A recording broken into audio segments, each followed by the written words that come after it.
नमस्कार, मैं हूँ आपका दोस्त विजय विद्रोही। आप मुझसे जुड़ चुके हैं, इसके लिए आप सबका तहे दिल से शुक्रिया और अगले 6-7 मिनट में आपसे जुड़े रहने की कोशिश करूँगा। राज्यसभा में नोटों की गड्डियाँ, सीट नंबर 222 के नीचे नोटों की गड्डियाँ। राज्यसभा के जो सभापति हैं, उपराष्ट्रपति जगदीप धनखड़ का घनघोर खुलासा, बहुत बड़ा खुलासा। धनखड़ का ये कहना, उन्होंने ये तो नहीं बताया कि नोटों की गड्डी मिली या गड्डियाँ मिली।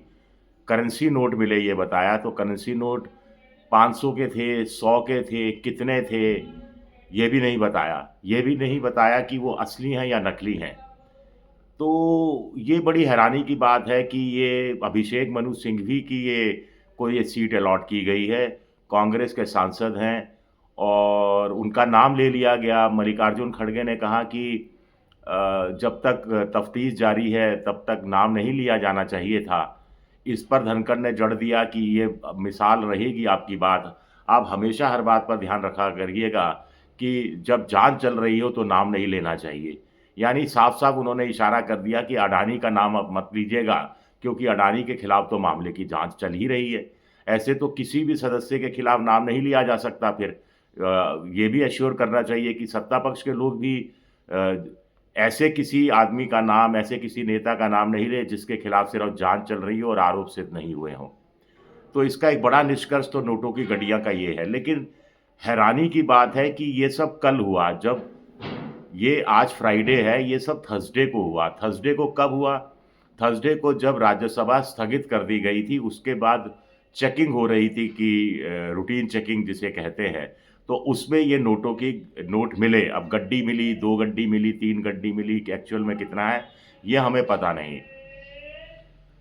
लेकिन कल ये गड्डी मिली और आज राज्यसभा के अंदर जब खुलासा किया गया, तब तक हमारी सुरक्षा एजेंसियाँ ये तक पता नहीं लगा पाई हैं कि ये नोट असली हैं या नकली। ये निहायत सवाल उठाने वाली बात है कि आप 12-13 घंटे बाद ही आप किसी एक कर्मचारी को बुला लेते, बैंक वाले को, जो संसद परिसर के अंदर ही बैंक है, उसी को बुला लेते, वो देखकर बता देता नोट को कि असली है या नकली हैं, कितने असली हैं, कितने नकली हैं। इसमें तो कोई दिक्कत नहीं थी। तो कम से कम इतना तो हो सकता था कि इतनी सुस्त रफ्तार से राज्यसभा का सुरक्षा व्यवस्था काम कर रही है कि वो करीब-करीब 12, 13, 15 घंटे बाद भी पता नहीं लगा पाई कि नकली है या असली हैं। अब ये सब बता दिया 222, ये सब बता दिया सैबोटाज की आशंका की में जाँच चल रही थी, ये बता दिया करेंसी नोट मिले हैं, तो एग्ज़ैक्ट कितने मिले हैं, ये भी बता देना चाहिए था। कहीं ऐसा ना हो कि खोदा पहाड़ निकली चुइया साबित हो कि 500 का नोट हो सिर्फ़, या 100 का 1 नोट हो, या 200 का कोई 1 नोट हो, या 2 नोट हो। उन्होंने कहा करेंसी नोट मिले हैं। नोट मिला है नहीं कहा, नोट मिले हैं, तो यानी 1 से ज़्यादा नोट मिले हैं।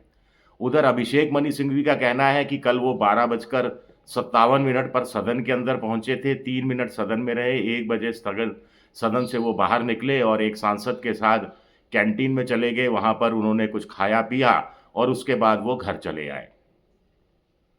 यहाँ भी आप देखिए सभापति ने क्या कहा, सभापति ने कहा मैंने रिकॉर्ड चेक किया, तो मैंने देखा कि वो साइन किए हुए हैं, अब सदन में थे या नहीं इस पर वो गोल कर गए। कायदे से तो सदन में थे या नहीं वो वीडियो रिकॉर्डिंग करके पता लगा सकते थे और जाँच एजेंसियों को पता लगाना चाहिए था कि पूरा फ़ोकस करके कि जब-जब अभिषेक मनु सिंघवी पर कैमरा रहा, तब तक बीच में जितनी बार भी रहा होगा, तब अभिषेक मनु क्या कर रहे थे, उनके चेहरे के क्या हाव-भाव थे, क्या उनको अंदाज़ हो गया था कि उनकी जेब से नोटों की गड्डियाँ गिर चुकी हैं नीचे, या उनको एहसास भी नहीं हुआ था कि नोटों की गड्डियाँ नहीं गिरी हैं। जो भी है ओटीटी फ़िल्म के सस्पेंस की तरह मैं बात कर रहा हूँ आपसे, लेकिन वो काम भी नहीं हुआ। तो फिर जाँच किस बात की चल रही है और फिर जाँच इतनी सुस्त रफ़्तार से क्यों चल रही है? अब यहाँ पर 1-2 और बड़े सवाल खड़े होते हैं कि सुरक्षा की जाँच होती है। अभिषेक मनु ने सिंघवी ने कहा कि वो सिर्फ़ एक 500 का नोट लेकर जाते हैं। तो ऐसे में ये तो अगर नोटों की गड्डियाँ मिली हैं, यानी मान लीजिए 500 के नोट की गड्डी मिली है या एक से ज़्यादा गड्डी मिली है, तो सवाल उठता है कि किसी के कुर्ते की जेब से गिर गया हो, 222 के बगल वाले का हो, 222 के इधर वाले का हो, 222 के आगे वाले का हो, आगे आगे वाला बैठा हो और कुर्ते की जेब से निकल गया हो और पीछे गिर गया हो, और 222 के नीचे आ गया हो, 222 के पीछे वाले का हो जो बैठता है, गड्डी गिर गई हो। मैं कोई अभिषेक मनु सिंघवी को बचाने की या उसके पक्ष की बात नहीं कर रहा, लेकिन चूंकि उन्होंने कहा कि मैं सिर्फ 500 का नोट लेकर गया था, और अगर उनकी बात पर यकीन किया जाए कि वो सिर्फ 500 का नोट लेकर गए थे और उसमें भी चाय पानी खाना जो भी उन्होंने किया होगा, और बिल अगर उन्होंने दिया तो वो भी बता देते, साहब बिल दिया, 500 का नोट लेकर गया था, 118 रुपए का या 58 रुपए का या 218 रुपए का, जो भी बिल आया वो बिल प्रोड्यूस कर देते तो और ज़्यादा अच्छा हो जाता, वो भी क्लियर हो जाता। तो फिर पीछे वाले का भी पैसा हो सकता है, आगे वाले का भी हो सकता है, या फिर जब स्थगित हो गया होगा, तो वहाँ पर जो स्टाफ के लोग तो घूमते ही रहते हैं कि स्टाफ का किसी की जेब से पैसा गिर गया हो, या भाई अब नकली नोट कोई कोई क्यों लाएगा?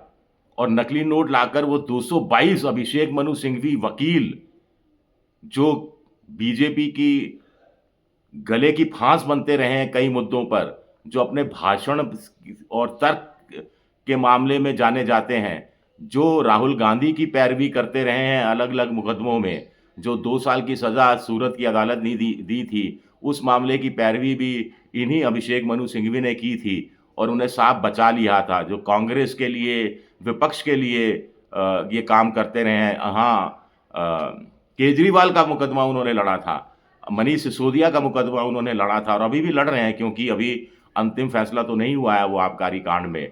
और तब केजरीवाल ने कहा था, कुछ लोग सुनने में आया था कि वो स्वाति मालीवाल की सीट का इस्तीफा चाहते थे, ताकि अरविंद केजरीवाल अभिषेक मनु सिंघवी को आम आदमी पार्टी की तरफ से राज्यसभा में भेज सकें।